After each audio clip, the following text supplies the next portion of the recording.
চিত্রনায়িকা পরিমণির বিরুদ্ধে ব্যবসায়ী নাসির উদ্দিন মাহমুদের করা হত্যা চেষ্টা মামলার তদন্ত প্রতিবেদন আদালতে দাখিল করেছে police bureau of investigation PBI. মামলার তদন্ত কর্মকর্তা পিবিআই ঢাকা জেলার পরিদর্শক মোহাম্মদ মনির হোসেন ঢাকার চিফ জুডিশিয়াল ম্যাজিস্ট্রেট আদালতে এই প্রতিবেদন দাখিল করেছেন। আমি আসলে জানি না কি শাস্তি গায়ে হাত তুলছে তাই বলে গায়ে হাত তোলা সমাধান এটা তো হতে পারে না। নিশ্চয়ই কোনো আইন আছে, আইন অনুযায়ী হবে। তার ভাই মদ তো আমাকে জোর করে গিলানো হয়েছিল, মদের বোতলটা এভাবে চেপে ধরে মুখের মধ্যে দেওয়া হয়েছিল আমার। আসসালামু আলাইকুম সম্মানিত দর্শক মণ্ডলী, দেশ ও প্রবাস থেকে কাছে ও দূরে দেশের দূর দূরান্ত থেকে যারাই ঠিক এই মুহূর্তে আমার এই ভিডিওটি দেখছেন সকলকে জানাই আন্তরিক শুভেচ্ছা ও অভিনন্দন। সম্মানিত দর্শক মণ্ডলী, আরও একটি নতুন ভিডিও নিয়ে আপনাদের মাঝে উপস্থিত হয়েছি। যে ভিডিওটি খুবই গুরুত্বপূর্ণ, এই জন্য গুরুত্বপূর্ণ ভিডিওটি এক সেকেন্ডেও না টেনে ধৈর্য সহকারে শেষ পর্যন্ত দেখবেন। চ্যানেলে নতুন দর্শক হলে অবশ্যই চ্যানেলটিকে সাবস্ক্রাইব করে পাশে থাকা বেল বাটনটি অন করে দিবেন। প্রিয় দর্শক, তাহলে কথা না বাড়িয়ে আসুন আমরা সেই ভিডিওটি দেখে আসি, তারপর সে বিষয়ে গুরুত্বপূর্ণ কিছু তথ্য আপনাদের মাঝে নতুন করে তুলে ধরবো। প্রিয় দর্শক, আসুন আমরা সেই ভিডিওটি আগে দেখে আসি। আমি তো আসলে জানি না কি শাস্তি গায়ে হাত তুলছে তাই বলে গায়ে হাত তোলা সমাধান এটা তো হতে পারে না। নিশ্চয়ই কোনো আইন আছে, আইন অনুযায়ী হবে। তার ভাই মদ তো আমাকে জোর করে গিলানো হয়েছিল, মদের বোতলটা এভাবে চেপে ধরে মুখের মধ্যে দেওয়া হয়েছিল আমার দাঁত এখান থেকে ঠোঁট ফুলে গেছিল। আমি যখন থানায় গেছিলাম আমার পুরো ঠোঁট ফোলা এখান থেকে। দেখেন না, ওই আছে তো পুরো গায়ে এখন পর্যন্ত দাগ আছে। থানা দেখছে ওই দিন ওর নাকে এভাবে মাসছে, নাকে এখানে রক্ত শুকায় ছিল। ওনার বিস্তারিত ওই জিমির আসলে কলেজ লাইফ থেকে ওর সাথে ফ্রেন্ড, সেই হিসেবে আমার সাথেও পরিচিত প্রায় 2 বছর ধরে। Hi hello just nothing. না এত কিছু এরকম ভাবে ক্লোজ না আমরা। হ্যাঁ যেতে পারি মানে ক্লোজ মানে এখন আমি জানবো যে সে কি করে না করে এই লেভেলের ক্লোজ না ভাই। আমি জানি না আপনি কি আমি আপনার কি ধরনের কোশ্চেন করছেন আমি আসলে বুঝতে পারছি। এই আইনে যা সর্বোচ্চ বিচার আমি সেটাই চাচ্ছি। আমি বলি আপনার কথাটা একটু ক্লিয়ার করি। অমির ভাইয়া কি পেশায় কি কাজ করে না করে এটা আমার আসলে এটা আমি এরকম কথাবার্তা তার সাথে আমার কোনোদিন হয় নাই। না এটা একটা প্রশ্ন কেন যে জি আমার সাথে সে একজন ব্যবসায়ী, আমি জানি সে একজন ব্যবসায়ী। জি আমি জানি সে একজন ব্যবসায়ী এবং সিঙ্গাপুর কি একটা ট্রেনিং সেন্টার তার আছে, এটা আমি জানতে পেরেছি।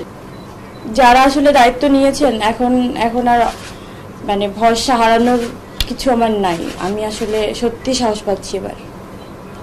আমার আইনের উপর আস্থা আছে যে আসলে আমার তো মামলাই নেওয়া হচ্ছিল না। এখন যেহেতু সবাই আমার পাশে আছে, আমার তো আসলে ভয় পাওয়ার কোনো কারণ নাই। আজকে তো ওনাদের জন্যই আমি কাজ করি।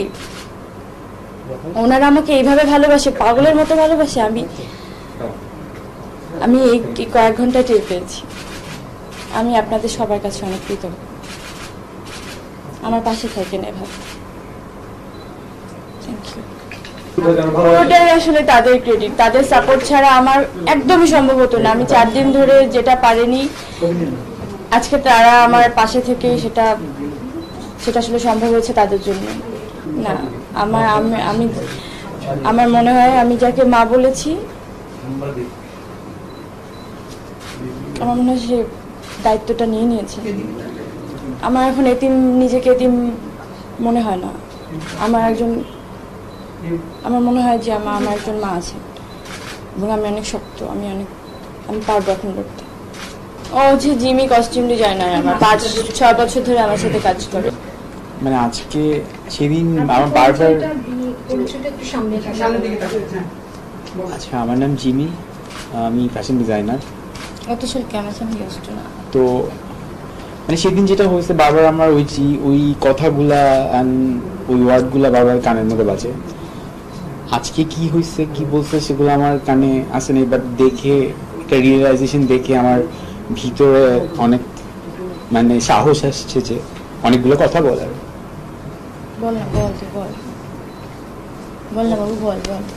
মানে একটা কথা হচ্ছে যে আমরা অনেক সময় কিছু বলতে পারি না, ভিতরে রেখে দিই। তো সব কথা বলার মতো তো সাহস থাকে না। তো তখনই সাহসটা যখন দেখি যে কথাগুলো এখন বলার আমার সময় হয়েছে, তো তখন আমি জাস্ট বলতে পারি যে আমার এখন ভালো লাগতেছে অনেক, যে আমি খুবই কৃতজ্ঞ সবার প্রতি কৃতজ্ঞ যে সবার জন্য এই জিনিসটা হয়েছে। মানে একটা মানুষ সে ভুল করছে, সবার সামনে আসছে, এখন সব বের হবে, এখন সবই বের হবে, সবকিছু চোখের সামনে আসবে। তো আমি এটা বিলিভ করি।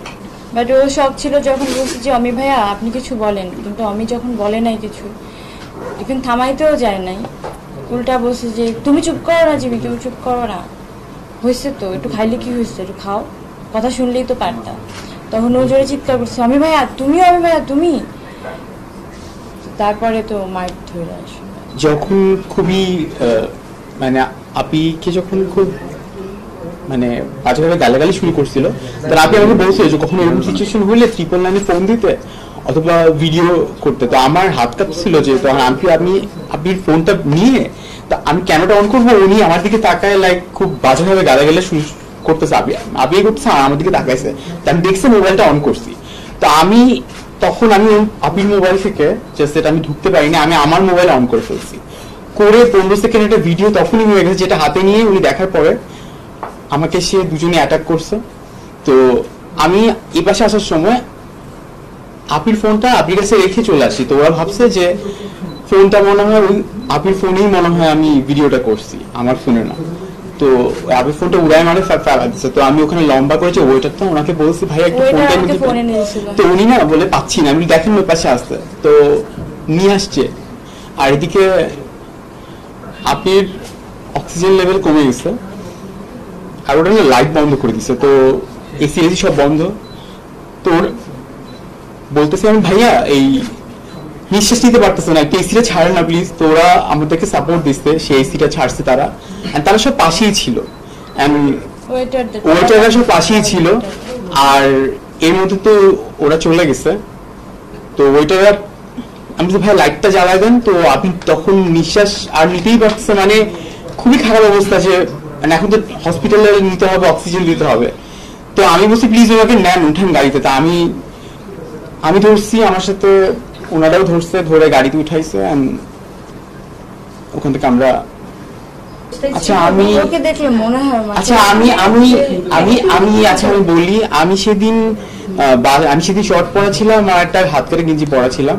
তো ওখানে ক্লাবে আমরা যখন নিচে গেছিলাম, নিচে ওয়েট করতেছিলাম, তখন ওই যে আপু বোন যে বাথরুমে যাবে, তো আমরা ঢুকার জন্য ট্রাই করছি, তো বলছি এই ড্রেসে তো ঢুকা যাবে না, বিকজ ওখানে তো কলার গেঞ্জি এন্ড ফুল প্যান্ট পরতে। প্রিয় দর্শক, আশা করি সম্পূর্ণ ভিডিওটি দেখলেন। ভিডিও থেকে অবশ্যই বুঝতে পেরেছেন যে বিষয় সম্পর্কে আপনাদেরকে বললাম, এমনকি যে বিষয়টি আপনাদের মাঝে তুলে ধরলাম, এই বিষয় সম্পর্কে আপনার স্থান থেকে আপনার মূল্যবান মতামতগুলো অবশ্যই কমেন্ট বক্সে জানিয়ে দিবেন, এমনকি ভিডিওটি শেয়ার করে সকলের মাঝে ছড়িয়ে দিবেন। তার সাথে সাথে অতিরিক্ত আরও কিছু কথা আপনাদের মাঝে ব্যক্ত করতে চাই। সেই বিষয়টি হলো, প্রিয় দর্শক, আপনারা সকলেই জানেন বাংলাদেশের কিছু হক্কানি উলামায়ে কেরাম এখনও পর্যন্ত কারাগারে বন্দী আছেন, মামুনুল হক সাহেব সহকারে। তারা দোষী হোক নির্দোষী হোক, যেভাবেই আছেন, তারা দোষী সাব্যস্ত হলে তাদেরকে যেন প্রধানমন্ত্রী ক্ষমা করে দেয়, তাদের অপরাধগুলো মাফ করে তাদেরকে মুক্তি দিয়ে দেয়, এটাই কিন্তু আমাদের আশা। এমন মানুষ আমরা সমাজে দেখতে পাই যারা জঘন্যতম অপরাধ করেও কিন্তু ছাড়া পাচ্ছে, এমনকি কারো ক্ষেত্রে কারাগারি হচ্ছে না, এমন আমরা বিষয় দেখতে পাই। প্রিয় দর্শক, পূর্বের ভিডিওতে কিন্তু এমন কিছু তথ্য আপনাদের মাঝে তুলে ধরেছিলাম। এই জন্য আমরা যেখান থেকে দেখছি অবশ্যই শেয়ার করে দেব, এমনকি এই সমস্ত ওলামায়ে কেরামদের জন্য আমরা করজোড়ে আবেদন করব। প্রিয় দর্শক, সে বিষয়ে আপনার কি মতামত, অবশ্যই আপনার মূল্যবান মতামতগুলো কমেন্ট বক্সে জানিয়ে দিবেন, এমনকি ভিডিওটি শেয়ার করে সকলের মাঝে ছড়িয়ে দিবেন। প্রিয় দর্শক, আজকের মতো এখানে শেষ করছি। ভালো থাকুন, সুস্থ থাকুন, আবারও দেখা হচ্ছে পরবর্তী ভিডিওতে।